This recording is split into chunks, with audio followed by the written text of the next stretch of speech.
ب3 جنيه قولي وداعا لنشر الغسيل في برد الشتاء. تعالي اقولك ازاي الغسيل بتاعك ينشف بسرعة بمنتهى السهولة. روحي هاتي كده 3 جنيه من محفظتك، وبفكرة منزلية لأول مرة هتشوفيها هتخلي غسيلك ينشف بسرعة في برد الشتاء. وكمان جايبالك أفكار كتيرة قوي بإذن الله تخرجي مستفيدة. يلا كده نصلي على رسولها في التعليقات وخلينا كلنا نكسب حسنات.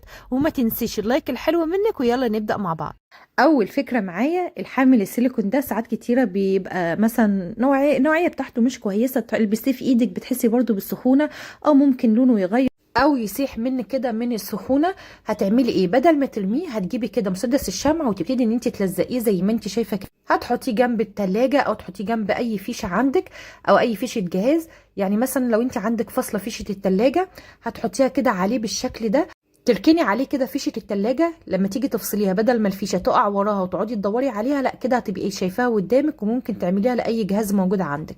طيب الفكره اللي بعد كده ممكن تستخدميه كحامل جوه باب التلاجة، تحطي فيه المراهم او الكريمات اللي انت بتحطيها جوه التلاجة. طب انا ما بحطش مثلا ادويه جوه التلاجة، ممكن اعمل ايه؟ ممكن تحطي فيها اكياس الصلصه، اكياس السمن، اي كيس عندك برضو بتحطيها جوه التلاجة بدل ما تبقى عامله لك دوشه جوه الرف كده بتاع الباب.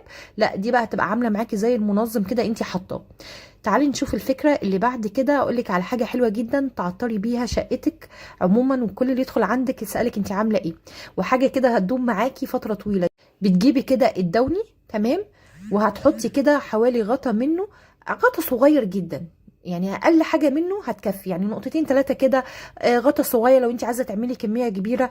تمام، احنا عايزين بس الريحه بتاعته. هتخلطيها كده على شويه ميه في البخاخه ورجيهم كويس جدا.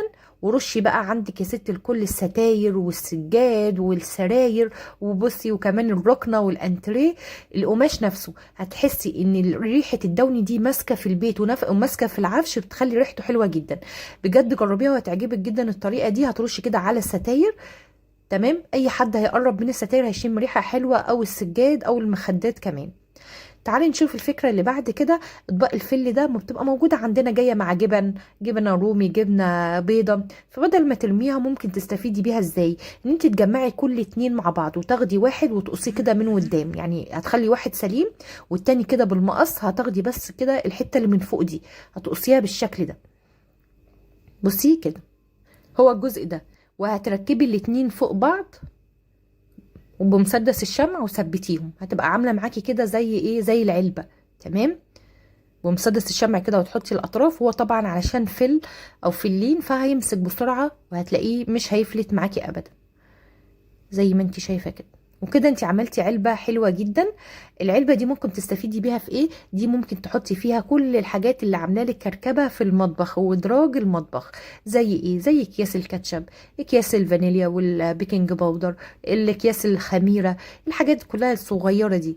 زي ما انت شايفه كده انا هجمع فيها، وعلى فكره بيشيل، يعني انت هتلاقيه شال معاكي كميه كبيره جدا. هتحطي بقى واحد واثنين وثلاثه زي ما انت شايفه كده. بصي اهي، هتشيل معاكي كميه. انا بوريك ان هي هتشيل كميه كبيره، مش هتشيل كيسين وثلاثه وخلاص، لا هتشيل كميه. وبعد كده ممكن تحطيهم في الدرج زي ما هما كده، او ممكن تلزقيها في اي مكان، يعني ممكن تحطيها كده جوه الضلفه تلزقيها وتعمليها كمنظم برضو. في ناس تحب ان هي بتغلف الحاجات دي عشان يبقى شكلها حلو، دي حاجه ترجع لك انت زي ما انت شايفه. تعالي بقى نشوف الفكرة اللي بعد كده. هتجيبي اللمامة وشوية مية، واللمامة دي أحلى من الفرشة في غسيل السجاد الصغير، اللي هي المشايات. عارفين المشايات اللي قدام البيبان دي بتبقى صغيرة كده، فدي بتبقى حلوة جدا في الغسيل بتاعها. لو انت ناوية تغسليهم كده قبل رمضان، اعملي بقى اللمامة دي استخدميها كده، هتنضف معاكي وهتبقى أحسن من الفرشة، بتاخد وتدي كده معاكي في الغسيل. نيجي بقى نشوف الفكرة اللي بعد كده. ازاي ب3 جنيه بس هنقول وداع لنشر الغسيل في الشتاء، وازاي ينشر بسهولة على الحبال. ب3 جنيه دول هتروحي تجيبي بامبرز، اي نوع بامبرز رخيص ب2 جنيه او ب3 جنيه. وهتقولي بقى انا كل غسلة اروح اجيب واحد ب3 جنيه. لا انا عايزة اقولك ان الفكرة دي هتقدري تستفيدي منها غسلة واثنين وثلاثة ويمكن 4 ل5 غسلات كمان. زي ما انت شايفه كده البامبرز هتجيبيه كده مره هتكفي معاكي 3 4 غسلات. هتخلي غسيلك يطلع ناشف جدا، ومش محتاجه ان انت تحطيه على الحبال. ولو حطيتيه على الحبال هتحطيه كده لمده 10 دقائق ربع ساعه بالكتير قوي، هتلاقيه ناشف في البرد اللي احنا فيه ده. بتجيبي كده البامبرز زي ما انت شايفه وتلفيه العكس، يعني هتجيبيه كده وتيجي لفاه العكس بالطريقه دي، وتبتدي ان انت تثبتيه كده، يعني اللزق بتاعه هتبتدي ان انت تثبتيه علشان ما يفكش معاكي. اي نوع رخيص عندك، والواحد زي ما قلت لك هيكفي معاكي من 3 ل 4 غسلات باذن الله، وهتشوفي بنفسك دلوقتي. تمام. هتروحي بقى يا ست الكل عند الغساله وهتبتدي ان انت تعملي لها ايقاف مؤقت. هعمل ايقاف مؤقت امتى؟ لما تيجي تعصر، يعني اخر مثلا ربع ساعه في البرنامج، لما تيجي تبتدي ان هي تعصر هتعملي لها ايقاف مؤقت. واول ما القفل ده هيبتدي يروح ويجي كده، شايفين القفل اللي بيختفي ده وبيرجع تاني؟ هتلاقيه مره واحده اختفى خالص من الشاشه. ساعتها تقدري ان انت تفتحي باب الغساله بمنتهى السهوله، والبرنامج بتاع الغساله مش هيبوظ، بالعكس هيقف عند العصر وهيكمل عادي لما نعمله تاني اعادة تشغيل. كده زي ما انت شايفة القفل اختفى اهو. هيقعد مثلا دقيقة يفتح وينور كده، وبعد كده هتلاقيه اختفى خالص. هفتح ساعتها انا باب الغسالة وابتدي ان انا احط البامبرز زي ما انت شايفة، وهرجع تاني اعمل لها تشغيل. هتعصر معايا عادي جدا بالطريقة دي.